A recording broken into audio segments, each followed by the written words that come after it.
Hello and welcome to Project Prosper. I'm Mayor Darrell Steinberg. Project Prosper is an initiative, a conversation, a launch pad for us to hear what's important for you and your neighborhood. Back in February, I invited residents to share their opinions on what investments the city should make in your neighborhoods. Hundreds did so at several community meetings and a town hall at the Sacramento Convention Center. National economic experts also analyzed Sacramento's economy and how we can achieve the kind of inclusive growth that will sustain a healthy jobs base over time. The effort continues. The digital kit will allow you to add your voice to the discussion or to continue the conversation if you've already participated. Your feedback will guide our decisions about what services to fund and what strategic investments we should make. We can't afford to think small. I believe that building an inclusive, modern economy requires a true game changer. In the months ahead, my colleagues at City Hall and I will be laying out our vision for change.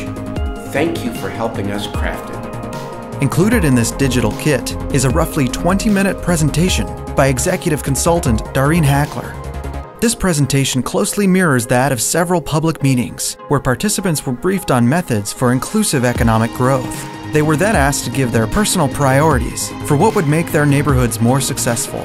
We're asking you to do the same. Listen through Dareen's presentation, use the included slides for reference, and give us your priorities in the online survey.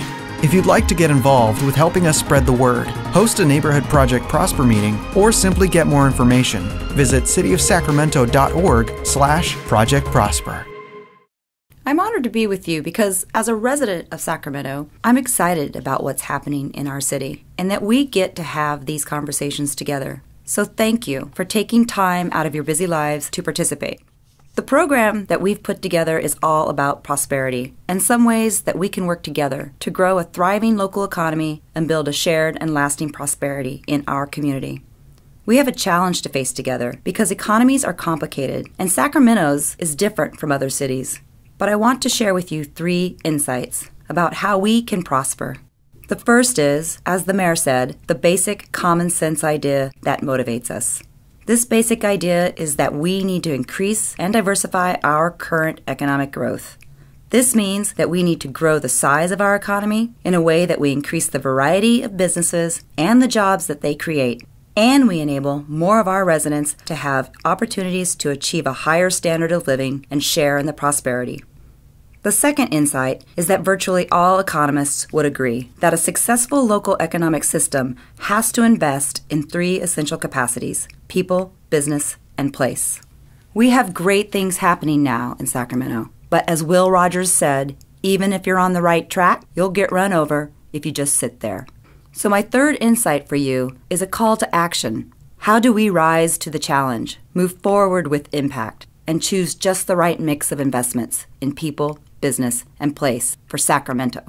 I'm going to briefly introduce how 3 capacities can change the way our local economy is functioning. As I go through the information, please be asking yourself, what sounds appealing at this particular time in your neighborhood and city? Because getting the recipe just right for Sacramento holds the key to making a real difference.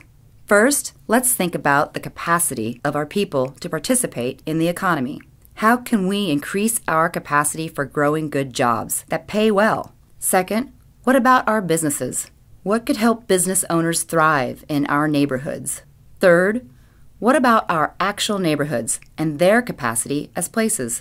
Most of us have things we are proud of, but we also have a list of things that could make it better.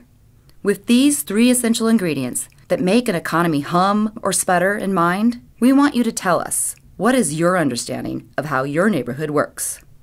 I'm going to walk through each of the 3 capacities that I introduced earlier: people, business, and then place.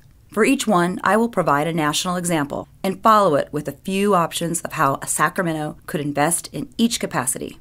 As I talked about earlier, investing in our people's capacity is a way that we can grow our economy. And this is because strong economic growth occurs in regions where 1. Residents have higher levels of education, 2. There are high levels of racial and ethnic participation in the economy, and 3. Income is distributed more evenly across the population. These 3 findings suggest that we need to think about ways that we can enable our diverse population to be productive in the economy and share the prosperity across our city. Let's look at how Louisville, Kentucky has created a system to improve the capacity of people to attain higher levels of education and skills that today's jobs require. In 2014, the City of Louisville, along with its education and workforce partners, created the Cradle to Career Initiative.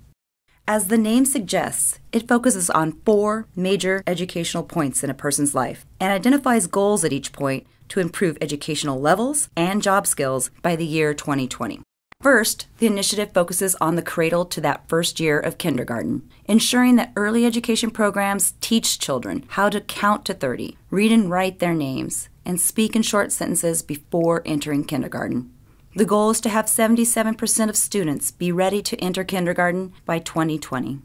The second area of focus is on the K-12 system. The goal for 2020 is to increase the percent of students graduating from high school to 90%, and making sure that 70% of the graduates are college or career ready. The third part of the initiative is working on the university and college system so that by 2020, 50% of Louisville's workforce earns at least a 2-year degree and 40% of the population earns a 4-year degree.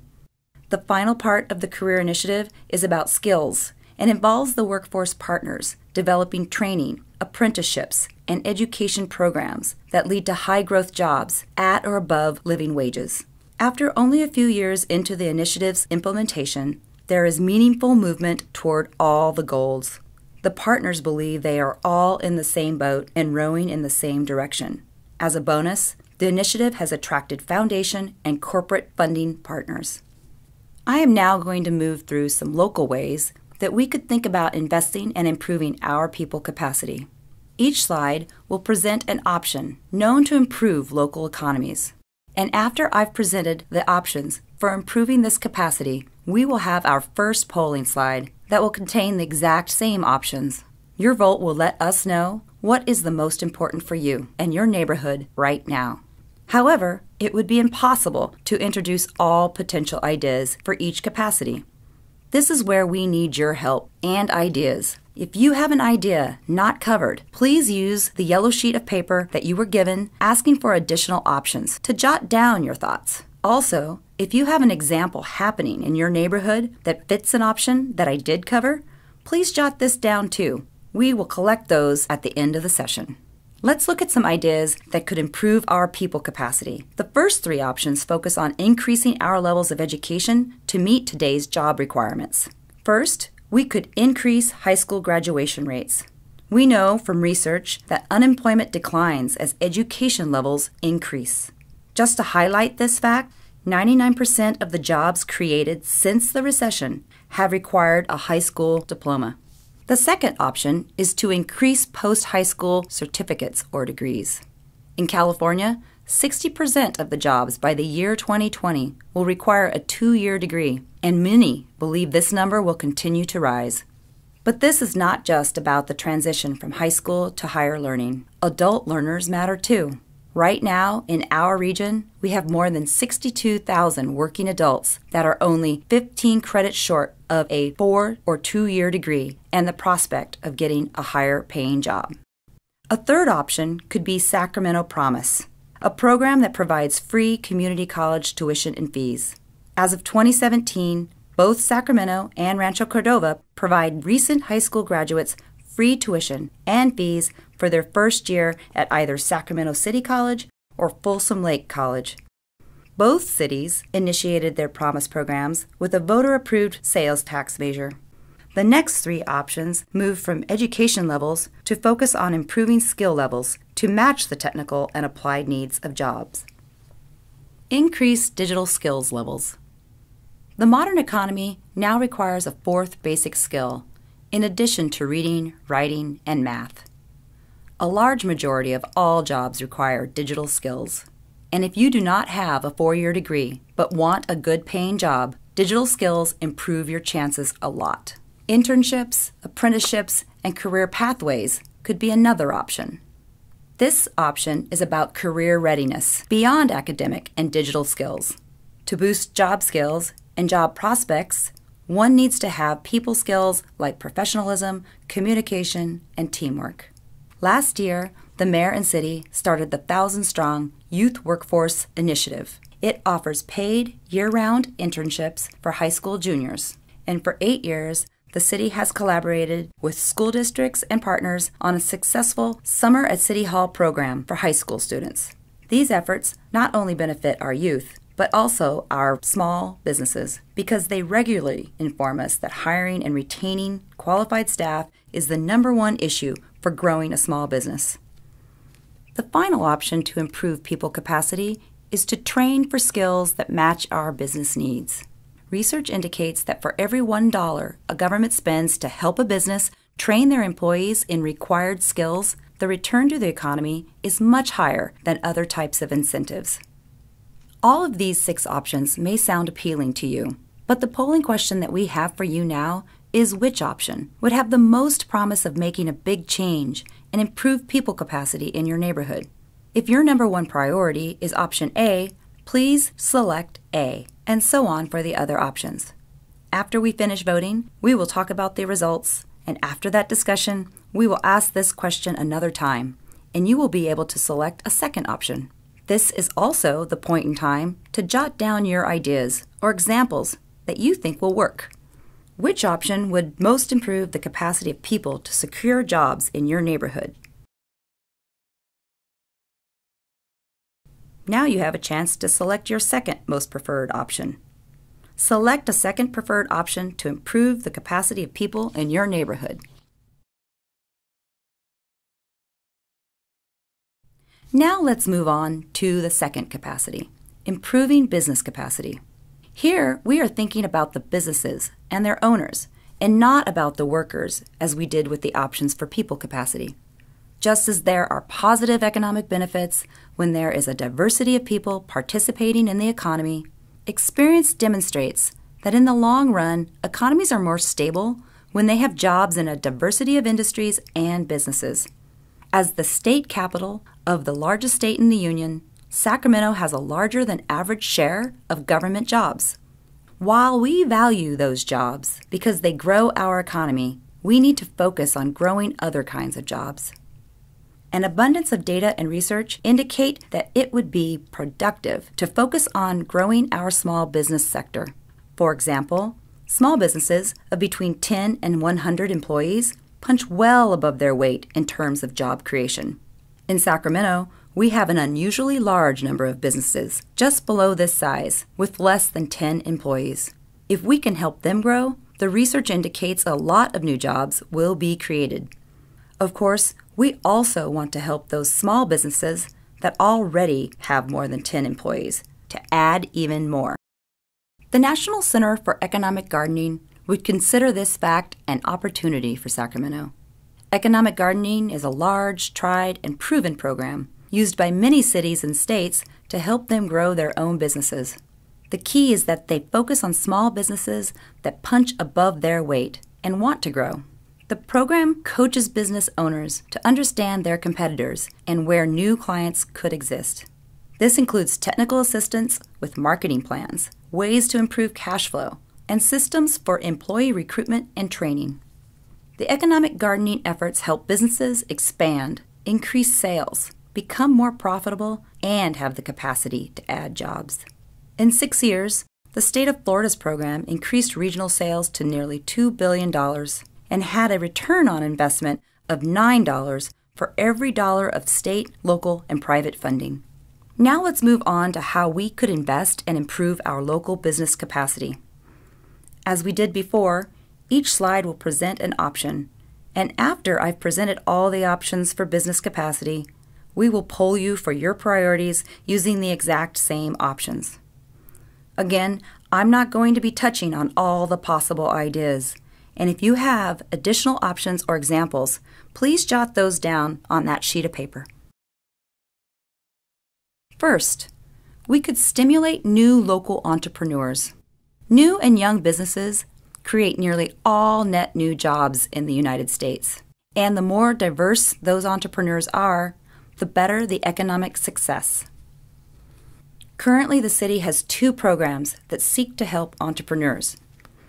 The first is RAILS, the Rapid Acceleration, Innovation, and Leadership Program, that provides annual grants to help entrepreneurs take a startup idea and make a viable company.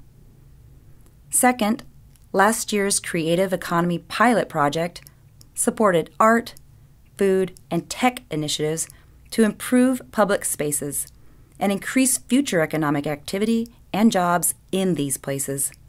Second, we could provide technical assistance to grow local small businesses with a program similar to the economic gardening example. Third, we could grow businesses that import wealth because they export goods and services to others.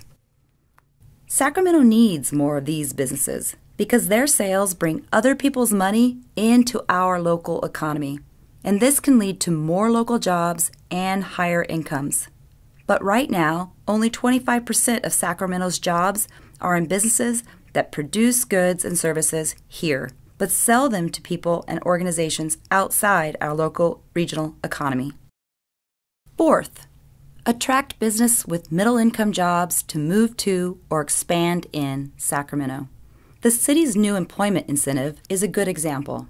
It was created to grow middle and upper-income jobs, and Centene, a large local healthcare company, plans to relocate its regional headquarters to Sacramento, bringing between 1,500 and 5,000 new jobs. The final option is an innovation district. These are geographical areas where research universities and private companies locate next to each other, and their closeness spurs them to work together more on new research and product development.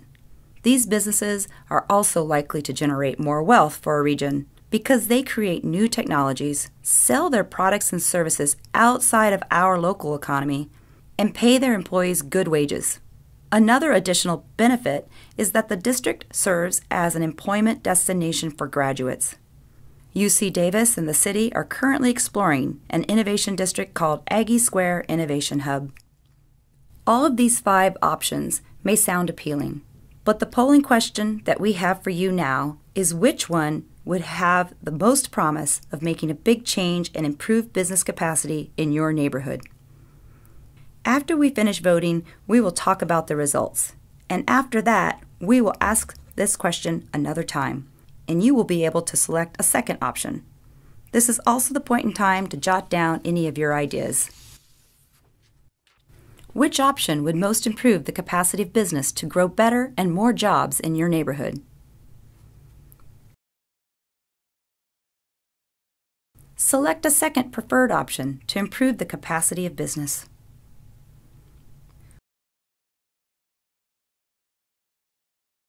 For the final capacity, we are going to talk about the place where you live and how we could increase the opportunity for people and the businesses to operate in that place. When you look around, what do you think could make your neighborhood better and improve its neighborhood capacity as a place? Each of us has a notion of what a complete neighborhood would look and feel like. The national case describes a complete neighborhood, and in Portland, Oregon, they call this concept the 20-minute neighborhood, where residents can access many of the places and services they use daily, including grocery stores, restaurants, schools, and parks, in 20 minutes or less, and not rely heavily on a car because they are complete with sidewalks, bike lanes, and bus routes that support a variety of transportation options. These types of neighborhoods are considered healthier for the individual, the wallet, the community, and the environment. Now, building complete neighborhoods improves our quality of lives, but this is also an economic growth strategy in itself, because cities with many choices of housing, transportation, and amenities within easy walking distance are also what a majority of today's young, college-educated people are looking for when they choose where to live. Now let's turn to some local options that would invest in the capacity of our neighborhoods to make them more complete places. First, increase middle-income, low-income, and homeless housing options. We know that housing prices are high. This is true for rental housing as well as for sale housing, and almost any economist would tell you to increase housing supply. Second, increase walking, biking, and transit facilities to improve connections to work, school, and other destinations. In our region, the city of Sacramento has the lowest car access per household. This can be a particular challenge for low-income adults who lack alternatives to cars to reach jobs. The Franklin Complete Streets project is an example where the city, Sacramento Area Council of Governments, and community partners work to ensure all street users are safe and comfortable, whether biking, walking, taking public transit, or driving. And local businesses can increase sales from improved pedestrian access. Third, services to increase community safety and cleanliness. These efforts can take many forms. As an example, the city recently started a 4-month community service project with 22 members of the Downtown Streets team. The team members are homeless or formerly homeless, and in exchange for a small stipend, they are cleaning up areas in District 2 along the bike trails and roads such as Dixie Ann and Del Paso Boulevard. Fourth, increased neighborhood shopping, eating, and entertainment options, including clothing and retail. And this should also include grocery stores. You may have heard of a concept called food deserts. These are areas that you cannot access food from a supermarket or a grocery store within 20 minutes via walking, biking, or public transit. Finally, increase public spaces to learn and play. Do we have sufficient and adequate parks, community gardens, and after-school and library programs to fulfill your needs? All of these 5 options may sound appealing, but the polling question that we have for you now is which one would have the most promise of improving place capacity in your neighborhood. After we finish voting, we will talk again about the results. And after that discussion, we will ask this question one more time, and you will be able to select a second option. This is also the point in time to jot any ideas or additional options that come to mind on the yellow sheet of paper. Which option would most improve your neighborhood's capacity as a place?